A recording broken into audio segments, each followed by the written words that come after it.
Morning সবাইকে। আজকে আবার একটা নতুন ব্লগ নিয়ে চলে আসলাম তোমাদের সাথে জমি আড্ডা দিতে। আর সকাল সকাল দেখো ব্যালকনিতে চলে এসেছি, আর এখানে দেখো কি সুন্দর একটা জবা ফুল ফুটেছে। সকাল থেকেই বেশ গরম। আর দেখো এই জায়গাটা তোমাদেরকে জুম করে দেখাই। কাক দেখো এখানে বাসা করেছে। এর আগে আমি শুনেছি, ছোটোবেলা থেকে শুনে এসেছি কাক বাসা করতে পারে না, কোকিলের বাসায় ডিম দেয় আর কোকিল সেই বাচ্চাগুলো মানুষ করে। মনে হয় এটা যেহেতু কলিযুগ, সেই জন্য হয়তো এখন কাক নিজের বাসা নিজেই করে, নিজের বাসায় ডিম পাড়ে আর নিজেই তার বাচ্চাকে মানুষ করে। তো এই জন্য তোমাদের সাথে শেয়ার করলাম।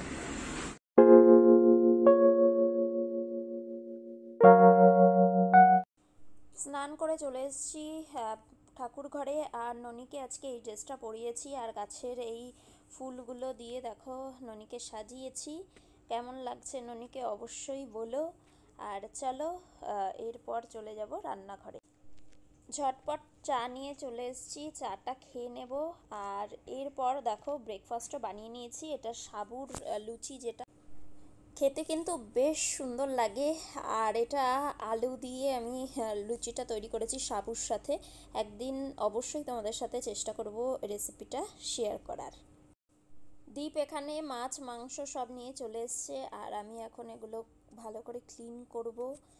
ক্লিন করা হয়ে গেলে এখন নিয়ে এটাকে ফ্রিজে ঢুকিয়ে রাখছি। যেটুকু আমি রান্না করব বাকিটা আমি ফ্রিজে এভাবে স্টোর করে রাখছি। আর আজকে তৈরি করব চিলি চিকেন। তো এইভাবে দেখো চিকেনগুলোকে মানে কেটে নিয়েছি ছোট ছোট পিস করে। আর আমি বোন সমেতই করি, আমার বোন সমেত চিলি চিকেনটাই বেশি ভালো লাগে, জানি না কেন আমার ভালো লাগে। তো সেই জন্য আমি বোন দিয়েই চিলি চিকেন বানাই। আর আমার কাছে এটাই বেশি ভালো লাগে। আর যখন বাড়িতে গেস্ট আসে তখন এটা বোনলেস তৈরি করি, কিন্তু আমার বোন সমেতই চিলি চিকেনটা বেশি ভালো লাগে। এমনি চিকেন মাটন যেটাই হোক, যেটা বোনের যেটা মাংসটা ওটাই আমার বেশি খেতে ভালো লাগে। সলিড পিস আমার একদমই ভালো লাগে না। তো এভাবে দেখো কেটে নিয়েছি, আর এটা দিয়ে আজকে বানাবো। ঘরোয়া পদ্ধতিতেই আমি তৈরি করি, তো এটাই বেশি ভালো লাগে খেতে। চিলি চিকেনটা বানাবো, এটার মধ্যে দেখো পেঁয়াজ আদা রসুন বাটা দিয়ে দিয়েছি পরিমাণ মতন, আর এখানে লবণ দিয়েছি, আর একটু ভিনিগার দেবো এটার মধ্যে দিয়ে, আর এটার মধ্যে কর্নফ্লাওয়ার দেবো। কর্নফ্লাওয়ার দিয়ে এটাকে খুব ভালো করে মেখে নেব। অল্প পরিমাণে ভিনিগার দিয়েছি, আর এটা ব্ল্যাক পেপার দিয়ে দেবো অল্প করে। কর্নফ্লাওয়ার আর ময়দাটা নিয়ে নিয়েছি, এভাবে মেখে নিচ্ছি, আর এটাকে কিছুক্ষণ রেখে দেব, তারপর এটাকে ফ্রাই করে নেব। তো বেশ কিছুক্ষণ হয়ে গেছে, আর এখন আমি কড়াইতে তেল বসিয়ে দিয়েছি, আর এভাবে এক একটা করে পিস আমি ফ্রাই করে নেব। যতই আমি বাইরের চিলি চিকেন খাই, আমার বাড়ির তৈরি যে কোনো খাবারই বেশি ভালো লাগে। বাইরের খাবার খুব একটা আমি খাই না, ঘরের তৈরি খাবারই খেতে বেশি পছন্দ করি আমি। তো দেখো এভাবে আমি চিকেনগুলোকে দিয়ে নিচ্ছি, আর এগুলোকে আমি ফ্রাই করে নেব। এখানে ফ্রাই করে নিয়েছি, আর এখানে দেখো পেঁয়াজ যেটা আছে সেটাও ফ্রাই করে নিচ্ছি। আর ঝটপট তৈরি করে ফেললাম, বাকিটা তোমাদেরকে দেখাতে পারলাম না, কারণ ছেলে আবার ওইদিকে কান্নাকাটি করছিল। আর এদিকে আমি রাইস কুকারে ফ্রাইড রাইস যেটা সেটা তৈরি করে নিয়েছি। দীপকে খেতে দিয়ে দিয়েছি, আর আমি এখন এখানে বসে খেয়ে নিচ্ছি। এই রুমটাতে না এরকম কার্লনটা মেঝেতে পাতা, ছেলের জন্যই এভাবে পাতা হয়েছে। আর ছেলেকে এখানে আজকে ঘুম পাড়ানো হয়েছে, আর আমি এইখানে বসে পাশে বসেই খেয়ে নিচ্ছি। কারণ আজকে এসিটা ইনস্টল করতে আসবে, নতুন জায়গায় শিফট হওয়ার পর এসিটা এখনও ইনস্টল করতে পারিনি। তো সেই জন্য আরবান কোম্পানিতে বুকিং নেওয়া হয়েছে। তো আসার কথা 4টে, এখন 4টের বেশি বেজে গেছে।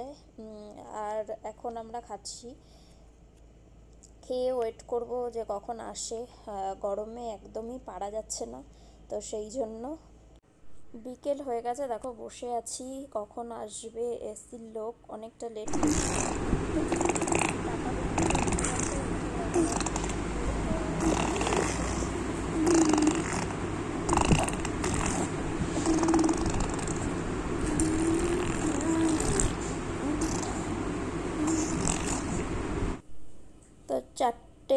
টাইম ছিল 5টায় এসছে, তারপর বললো রোজা রয়েছে, তো ইফতার শেষ করে তারপর আসবে। সেই 5টার থেকে ওয়েট করছি, হ্যাঁ বললো 6টা 6:30টার মধ্যে আসবে, আসলো প্রায় 9টা। আমরা একটু এখানে লেবু চা খাচ্ছি, আর ওয়েট করে করে না পাগল হয়ে গেছি, ভাবছি আসবে কি না, আর এত গরম পড়েছে। তোমরা ভিডিওটা দেখছো অনেক দিন পর, কারণ ভিডিও করার ছিল, এডিটিং করতে পারিনি আমি, তো অনেক দিন পর আমি এডিট করছি বসে বসে। আর সেই 9টায় এসছে ওয়েট করে করে, অনেকটাই রাত হয়ে গেছে। ওরাও বলছে খিদে পেয়েছে, সন্ধ্যাবেলা আমি মানে ওরা আসার পর লাগানো হলো, আর এখন বলছে খিদে পেয়েছে, এসি ইনস্টল হলো। আর এখন বাজে দেখো কটা, 12:30 বেজে গেছে। অনেকটা লেট করে ওরা এসছে, 3:30 ছিল, কিন্তু ওরা এসছে যেটা তো 3:30 ছিল, কল দেওয়া হয়েছিল আরবান কোম্পানিতে, কিন্তু ওরা অনেকটাই লেট করে এসছে। আর এসে আবার ওদের ইফতার, যেটা এখন তো রোজা চলছে, তো সেই জন্য আবার ইফতারের জন্য বললো যে আমরা কিছুক্ষণ পর আসছি। তো সেটা আস্তে আস্তে আর কিছু ম্যাটেরিয়ালস দরকার ছিল, পাইপ, যেটা কপার পাইপ, এগুলো খারাপ হয়ে গেছিলো ওখানে বাইরে থাকতে থাকতে, তো সেগুলো আবার চেঞ্জ করার জন্য মানে সেগুলো আনতে হতো, সেই জন্য অনেকটাই লেট হয়ে গেছে।